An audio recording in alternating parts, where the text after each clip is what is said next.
Okay, I'm back. As you can see, Miss Riley's right here. So I fed her, and I'm gonna go ahead and talk about my pregnancy. So the last time I was on YouTube, I had made a video saying that I was having baby fever. I wanted a baby, how to shake that feeling, all of that. Well, that I think I uploaded that video maybe in like, I don't know, like April or May or something. Well, I don't even know if it was May. It could have been May. I don't know. But anyways, at the end of May, what happened was my boobs had been like sore. You know, normally your boobs get sore before your period comes. But usually it's only for a couple of days. At least for me, that's the case. But this had been like a week. And so I was like, okay. I'm like, why are my boobs still hurting and my period's not really coming, you know? So, then it had hit 2 weeks and they were like still hurting hecka bad, like really, really bad. Like I couldn't even lay down on my stomach. Like that's how bad it was. So like I was laying on my sides in hecka pain and stuff. So, I told my husband, and I kind of was joking around. And I told him like, oh, you know, might be pregnant. And I'm just playing though. And so, he was like, I don't know. Anyways, we went and bought some tests. So now I've taken plenty of tests before and I'm always used to seeing negative. Like that's just the case. Like I'm always used to a negative. So I go take the test. I come out the bathroom. No, I stayed in the bathroom and I waited. And when I saw the lines, I was like, oh, okay. I was like, okay. So I came out the bathroom and I told him, and I was tripped out because I'm like, oh my God, this is really about to happen. So, you know, I went on with my pregnancy. In the beginning, I wasn't like nauseous or anything. In the beginning, I was just extremely, extremely, extremely tired, like so sleepy. Like every day I would come from work, I would take a nap. I couldn't even focus. Like I couldn't even cook dinner or nothing because I would be that tired. And I work with kids. So it was just like, whew, I used to be exhausted. So, and then it got to the point where like I didn't have appetite, so I wasn't really eating because I wasn't hungry. Or like I would cook dinner and then I would sit down at the table to eat and just would be disgusted by it. Like, I don't want this. So I wouldn't eat it. And then like my husband would have to go and we'd have to go get something else. And usually it was like In-N-Out or something. Anyways, so that was like the first trimester. I had like the sore boobs. That was actually the first thing that started to change my boobs. They hurted so bad and they actually started to grow within the first trimester. They were already growing like, and that was like the first obvious change because they got huge. I mean, huge. So then I started to experience hair loss. Like my hair started falling out. And, you know, everybody always say like, oh, your hair's going to be so long and pretty and thick and your nails are going to grow and no, that was not my case. My hair was actually falling out. It was shedding. Like I would comb it, anything, and it was just falling out. So I started to put like protective styles in it because I just felt like if I kept putting my hands in it, or I just didn't want to bother it. So that was one thing. My hair was falling out and I was really upset about that. Then my skin didn't break out at that point. So in the first trimester, I had like a horrible appetite. And my hair was falling out and my boobs hurt like really, really bad. And that was that. Second trimester came along. The tiredness, the extreme fatigue, that went away. I never really had like nausea. I didn't throw up or anything. So I didn't have nothing, the typical symptoms, I guess. So then the second trimester, it was pretty cool actually. The only time I felt pregnant, because I wasn't to the point where I could actually feel the baby move. The only reason I felt like I was pregnant was because like my boobs, really crazy, but that was the reason why. Like, okay, I'm still pregnant, if you will. And then eventually it got to the point where she started to move around and, you know, like, okay, I'm pregnant. Second trimester was all good. I started to develop heartburn. That heartburn was no joke, but yogurt was my best friend. Yogurt. I bought so many boxes of Go-Gurts and I would take those things down as soon as I felt like heartburn was coming. If I thought heartburn might come along after I ate, I would eat the Go-Gurts. So I had the heartburn, and then I think that was pretty much it. The third trimester came around. Oh, and the second trimester, that's when the sleeping became uncomfortable and all that good stuff. The whole time, though, my appetite was just sucky, period. So the third trimester came around, and man, it was rough, y'all. It was so rough. It was so rough. Like, I felt like I was the tired, like the extreme fatigue came back again. So then I was tired all over again. I started to have like contractions, and I started to feel a bunch of pressure and all of that. Now I had my last ultrasound around 20 weeks, 19 or 20 weeks. And that's when I found out the gender, which she's a girl. And then they did they examined her, you know, to make sure that, her measurements was right, and her heart and her lungs and all that kind of stuff. So everything was good. At least that's the way it looked, you know. So that was my last ultrasound. So I started to feel pressure in the third trimester, and, you know, they said, oh, that's normal, whatever. I wasn't really gaining weight overall. My entire pregnancy, I only gained about 12 pounds, the entire pregnancy, which was great. But, so that was that. So third trimester, the heartburn got worse. I was starting to have to sleep sitting up because it was that bad. Even with the yogurt, sometimes I would run out of yogurt. Woo! Yeah, not fun at all. So, and then I had the pressure. Then my face decided to break out, and it's not even fully back yet. I'm hoping that it goes back to normal, but it looked like I was going through puberty. And I'm like, I'm almost 30 years old, and I'm going through puberty. Like, they don't tell you about that part. They don't tell you, ooh, girl, your face might break out. You might get real ugly. They don't tell you all of that. So my skin broke out really, really bad. And I was really sad about that. And I'm still sad about it. And I'm hoping that it goes back to normal. That'd be great. So then I hit about 6 or 7 months, and I would tell the doctor every time I would go in, like, oh, this is what I'm experiencing, the pressure. And they said, oh, that's normal, that's normal, that's normal. Well, once I got up to 34 weeks, well, at this point, I think once you hit like 20 weeks, not 20 weeks, 30 weeks or 28 weeks, you start going every 2 weeks up until you get, I think, to 36 weeks, and you'll go every week to your OB. So at this point, I had started getting up to my every 2 week appointments. And as I started getting further along, I noticed that she was not moving as much anymore. But I was thinking, oh, it's probably because, you know, she's getting bigger, running out of space, whatever. So by the time I got to my 34-week appointment, I literally was probably feeling her move like once or twice a day. So I had told my doctor, and so he had asked a bunch of other questions, and I guess he was kind of, you know, analyzing my answers and stuff like that. He didn't like the information I was giving him pretty much, and he was like, we're going to send you over to be monitored. I'm like, okay. Now, by this time, this was in January, we had our baby shower was in another city. So we had just started bringing all of the stuff home from the baby shower. We had nothing set up at all. We were just starting to get everything together because we still had like a month or so to go.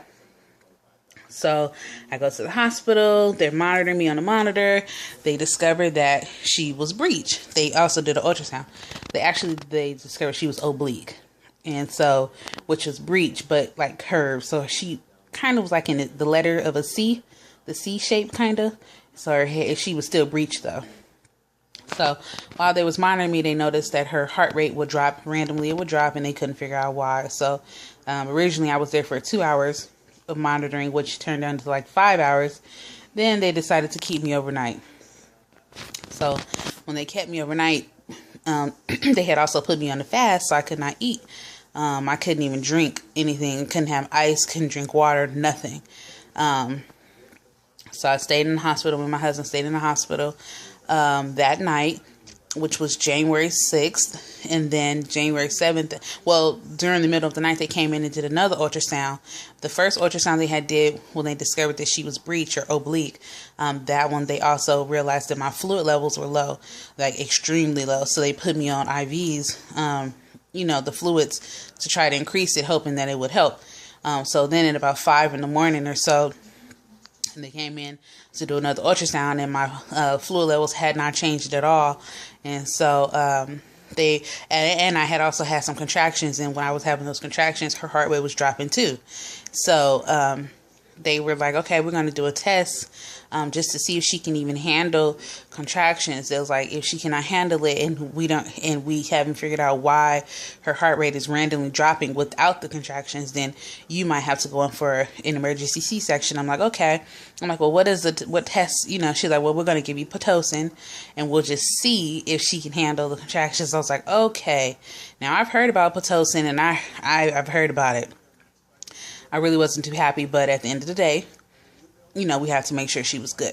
So my nurse had left out, but then she came back. She was like, actually, we're going to let you eat first. She's like, maybe that'll help, or it'll change the things. I don't know.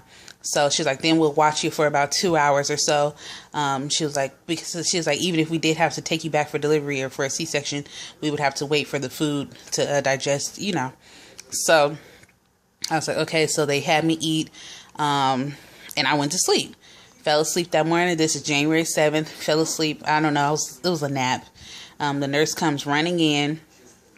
She's like, we can't find her heart rate. They're moving the monitor thingy all around and stuff like that. And they're making me move all over and over. And so she was like, she pretty much was saying, that it was like a significant drop in her heart rate, while I was sleeping. So then the doctor came in. Originally they were going to do the Pitocin, but then the doctor came in and pulled the nurse out, and they came back and they're like, we have a change of plans. You're going in for an emergency C-section. And I had sent my husband home so that he could go to sleep for a little bit, since they were going to be watching me after I had ate, which was like 2 or 3 hours. So we lived down the street. So he had went home. So I was like, okay. I was like, well, how long, will it be until my C-section? Like 4 hours and 6 hours? And they're like, no, you're going in the next 30 minutes. I lost it. I was in there by myself. Well, there was another girl on the other side of the room, but I wasn't there. I wasn't in there with my family or anybody. So I lost it. I totally lost it. And I'm crying, and they're like, it's going to be okay.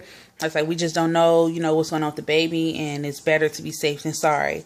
So I called my husband. He comes back up there. By the time he gets back, they have the anesthesiologist in the room going over the procedure and having me sign paperwork. And it was just, after that, everything was a blur. Like, it just went so fast. They took me back to the room, to the OR.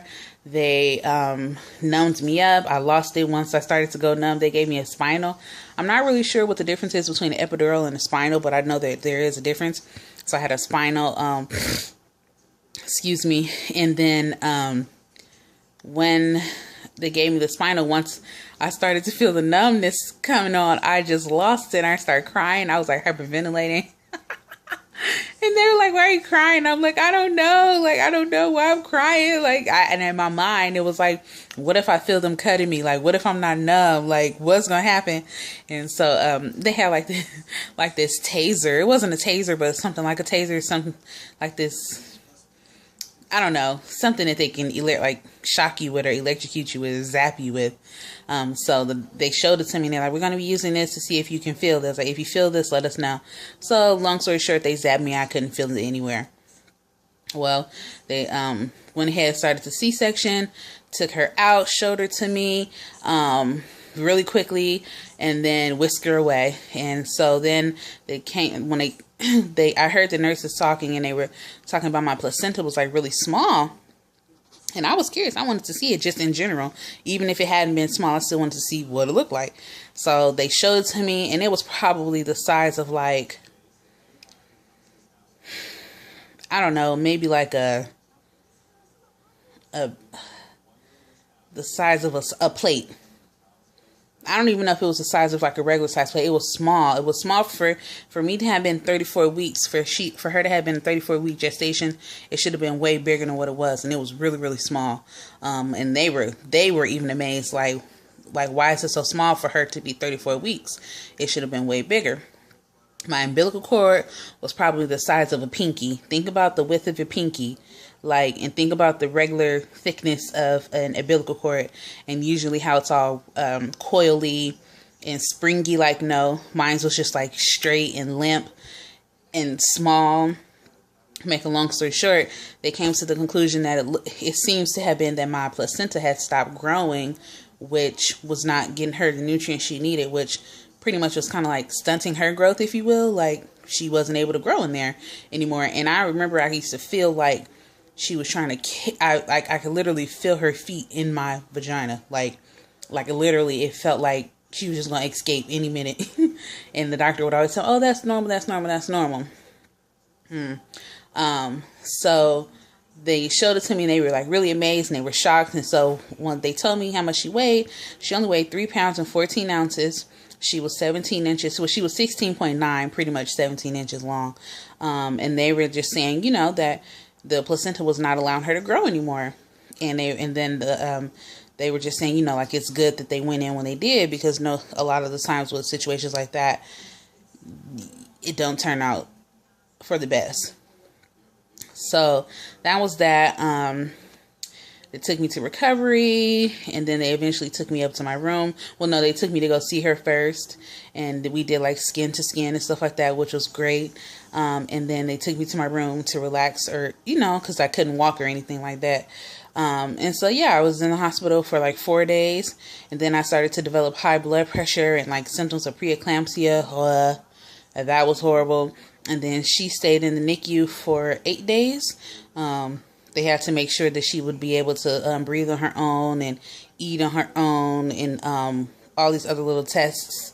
And since she was so small, they wanted to make sure that, she would be okay. And it was crazy because although she was that small, she was probably like one of the strongest babies in her nursery room, her NICU room, out of all the others. And they were bigger, but they had other complications going on. So she only was on oxygen for 1 hour outside of the womb. After that, she was on room air. She was breathing on her own the rest of her stay in the NICU, which was great. And that was that. And so now she's here, feisty as ever. Ooh, she is bossy, you guys. Y'all don't even understand. And everything is good. So when the doctor who performed the C-section, he came back about 2 days later while I was still in my hospital room, and to check on my incision. And he told me personally, like, it's really good that you were, listening to your body and paying attention, because he was like, honestly, if she would have stayed in any longer, it wouldn't have been good. And so, it was good that she was out. And so we brought her home. So in the meantime, I had a C-section, which means that I can't bend down. I can't do anything, or I couldn't do anything. So my husband tried to come home to try to get stuff together for her. Thankfully, she was in the NICU for those extra days. So when I did get home, I was able to kind of help him a little bit. Not really too much, because I had to stay in the bed. But, we were able to get some stuff done. We were able to put up her pack and play, or the playpen 3-in-1 thingy. I don't know what that's called. I always mess up the name of it. I'll do a review on it anyway, because, yeah. So, and then those 8 days that she was there, it actually gave me time to heal, which was awesome, because that thing was horrible. Like, my stomach would just shake, shake, shake. It looked like, you know how you get the chills and you get real cold? Well, that's how my stomach was. Like, and it was just shake. It was horrible. And the pain, the burning, I literally felt like my skin was on fire. Literally. Like, literally. They had prescribed me Norcos and Motrin. I did not like the way the Norcos make me feel. I was getting dizzy and stuff. So while I was in the hospital, I stopped taking those. So then I was just straight on Motrin 600s. And then she came home, and the whole time she was in hospital, she was fine. And then it was like, as soon as we brought her home and we started feeding her the same exact things that she was eating there, which was breast milk and the Similac, we brought her home and started feeding her, and she started having issues. And so, like, now, whenever she eats, like, she has problems like having a bowel movement, but she's not constipated. She's just like grunting and so much pain, because she poops like every time after feeding. But it's just, I don't know. They told us there's a name for it. They told us that it happens with babies, where it's just them learning how to relax and let their body do the work for them, I guess. And then a lot of times when they're preemies, that also affects it. I mean, because she was 6 weeks early. So I'm really hoping that this gets better, because it's really rough, you guys. Like, it's really rough. Like, she really struggles with it. So, yeah. But that was that. So that was my birth story, my C-section story, whatever you want to call it, my pregnancy journey, all of that. Oh, that C-section, they didn't tell me that, oh yeah, you're going to have so much swelling in your hips, your legs, your butt. They didn't tell me none of that. I was so swollen. It looked like somebody had just pumped me up with a bunch of fluid. Like, my feet, my ankles was swollen. I couldn't fit in those shoes. All I could wear was slippers. Like, it was just disgusting how swollen I was, like, from the hips down, from the waist down. I mean, disgusting. And then it slowly starts to go away over, I think it took like 2 weeks, 2 or 3 weeks for it to go away afterward. But man, that swelling was, woo, ain't no joke. So yeah, that's that. If you have any questions, if any of you have ever had C-sections, please tell me if some of that stuff was normal for you. Because I don't know, it was just a lot to deal with. But I'm going to go ahead and end this video, and I will be back with something else to talk about. I hope you guys enjoyed it. To all you new mommies out there, congratulations. Soon to be mommies, congratulations. Old mommies, congratulations. Heck, if y'all have any advice for me, I'm a new mom. I'm a first time mom. My baby, she was the first time I ever changed a diaper. If y'all have any advice for me on how to soothe her during the night when she's having her fits for no reason, please let me know. Please, because I really need it. She'll be 2 months on March 7th. So we're just waiting. She's almost 7 pounds now, or I think she is 7 pounds now. So she's picking up her weight. Woo! She's picking up her weight because all she does is eat. But yeah, so please, any suggestions, any advice, anything, techniques, home remedies, any of that, please post it, share it. I really would appreciate all of your guys' advice. I really would. I hope y'all have a good one, and I will be back later. Holla!